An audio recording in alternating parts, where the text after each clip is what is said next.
एक महिना, फक्त 1 महिना. आणि शास्त्र सांगतं की या एका महिन्यात केलेलं व्रत 12 वर्षाच्या तपश्चर्ये एवढं फळ देतं. ही अतिशयोक्ती नाही, तर हे पुरुषोत्तम मासाचं महात्म्य आहे.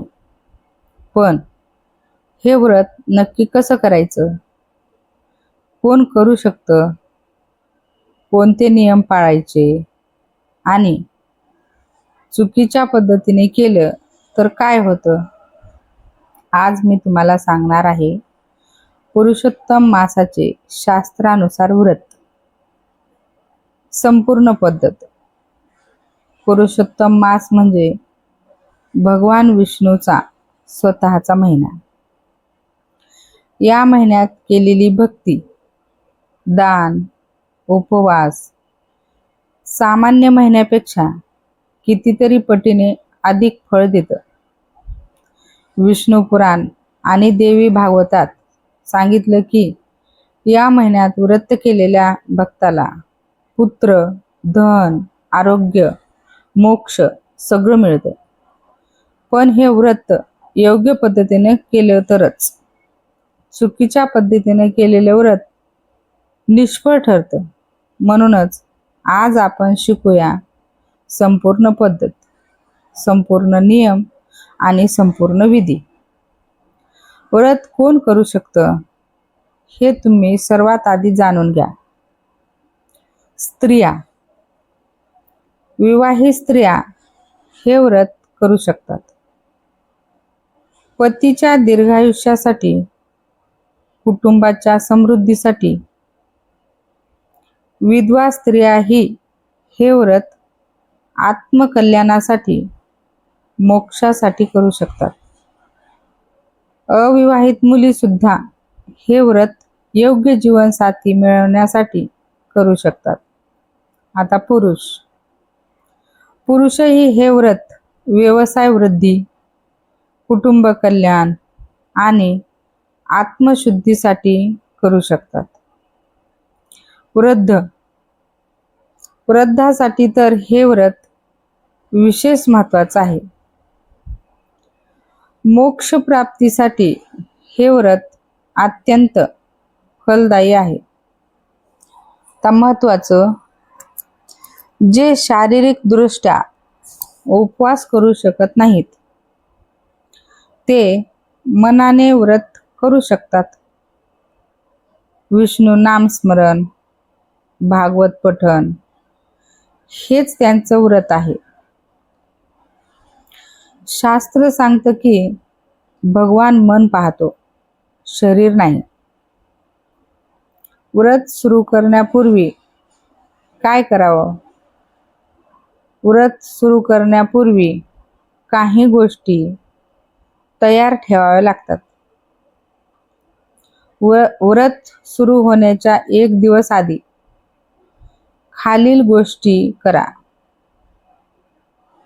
1. घर शुद्ध करा. घर स्वच्छ करा.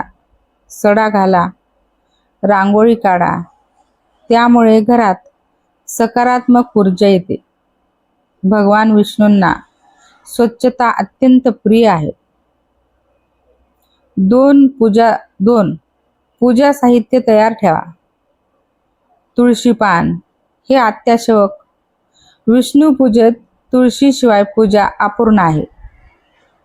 पिवळी फुले, झेंडू, सोनचाफा, पिवळं वस्त्र. भगवान विष्णूंना पिवळा रंग हा प्रिय आहे. पंचामृत, दूध, दही, तूप, मध, साखर आणि धूप, दीप, कापूर आणि विष्णू सहस्त्रनाम पुस्तक किंवा भागवत पुराण. 3. संकल्प घ्या. व्रत सुरू करण्यापूर्वी संकल्प घेणं अत्यंत आवश्यक आहे. संकल्पाशिवाय व्रत अपूर्ण आहे. संकल्प घेताना उजव्या हातात पाणी, तांदूळ आणि फूल घ्या आणि म्हणा, मी म्हणजे तुमचं नाव. पुरुषोत्तम मासात भगवान विष्णूच्या प्रसन्नतेसाठी तुमचं जे कारण आहे त्या कारणासाठी हे व्रत संपूर्ण महिनाभर करण्याचा संकल्प करतो किंवा करते. हे पाने तुळशीच्या झाडाला घाला. हा संकल्प घेतला की तुमचं व्रत सुरू झालं.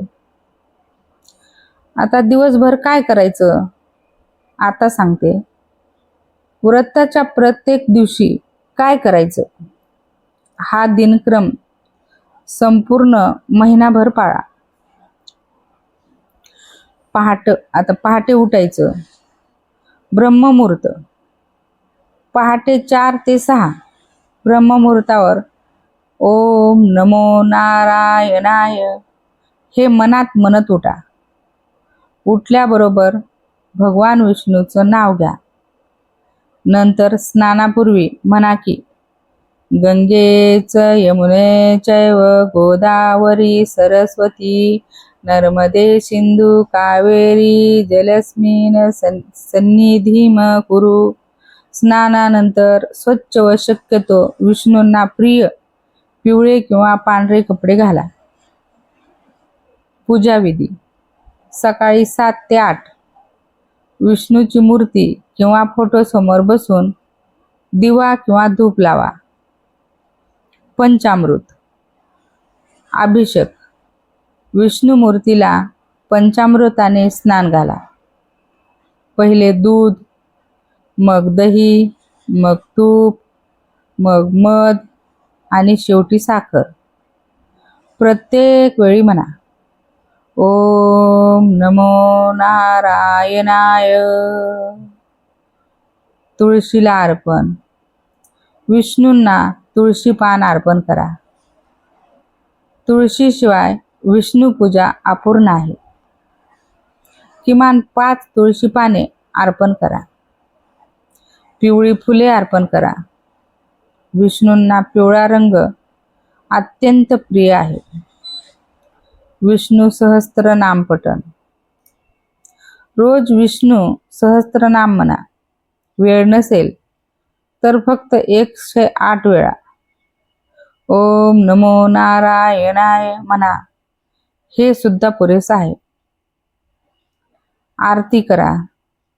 शेवटी विष्णूची आरती करा. ओम जय जगदीश हरे ही आरती सर्वोत्तम. दिवसभर नियम, आहार आणि नियम. दिवसातून एकदाच जेवण करा. सात्विक आहार घ्या. कांदा, लसण, मांस, मद्य पूर्णपणे वर्ज्य. फळे, दूध, तूप, भाजी यांचा आहार उत्तम. वर्तन आणि नियम खोटं बोलू नका. कुणाशी भांडू नका. मन शांत ठेवा. शक्य तितका वेळ भगवंताच्या नामात घालवा. संध्याकाळ म्हणजे सूर्यास्तापूर्वी संध्याकाळी तुळशीला दिवा लावा. तुलसी श्री सखी नमः म्हणा. पुन्हा एकदा विष्णू नामस्मरण करा. शक्य असेल तर भागवत पुराणातील एक अध्याय वाचा किंवा एखादी विष्णू कथा ऐका. अधिक मासात 2 दिवस विशेष महत्त्वाचे आहेत. एक म्हणजे एकादशी. अधिक मासातील एकादशी ही सामान्य एकादशीपेक्षा कितीतरी अधिक पुण्यकारक आहे. या दिवशी संपूर्ण उपवास करा. पाणीही न पिणे. शक्य असेल तर निर्जला उपवास करा. शक्य नसेल तर फळाहार घ्या. एकादशीला रात्री जागरण करा. विष्णू नामाचा जप करा. भागवत पठण. दुसऱ्या दिवशी द्वादशीला ब्रह्ममुहूर्तावर स्नान करून पारणा करा. पारण्यापूर्वी अन्नदान करा. पौर्णिमाविषयी बघू. अधिक मासातील पौर्णिमा हा या संपूर्ण व्रताचा सर्वात महत्त्वाचा दिवस. या दिवशी सकाळी नदीत किंवा तीर्थात स्नान करा. शक्य नसेल तर घरीच स्नानाच्या पाण्यात गंगाजल घाला. विशेष पूजा करा. भगवान विष्णूंना 108 तुळशी पाने अर्पण करा. 108 वेळा ओम नमो नारायणाय म्हणा. पौर्णिमेला दान करणं अत्यंत पुण्यकारक. अन्नदान, वस्त्रदान, दक्षिणा म्हणजे गरजू माणसाला द्या. गाईला या दिवशी केलेले दान हे अक्षय पुण्य देतं. संध्याकाळ चंद्राला अर्घ्य देत म्हणा ओम सोमाय नमः. भगवान विष्णूची आरती करा.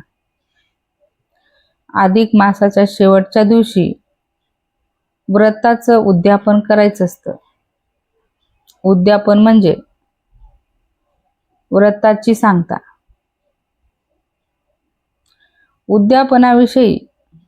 उद्यापनाशिवाय व्रत अपूर्ण मानलं जातं. आता उद्यापनाची विधी काय आहे ते बघू आपण. सकाळी लवकर उठा आणि स्नान करा.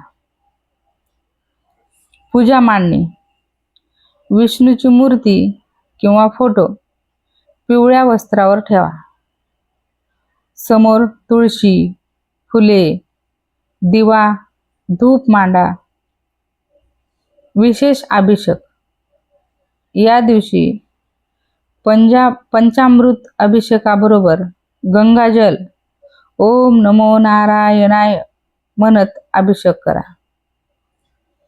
विष्णू सहस्त्रनाम संपूर्ण पठण.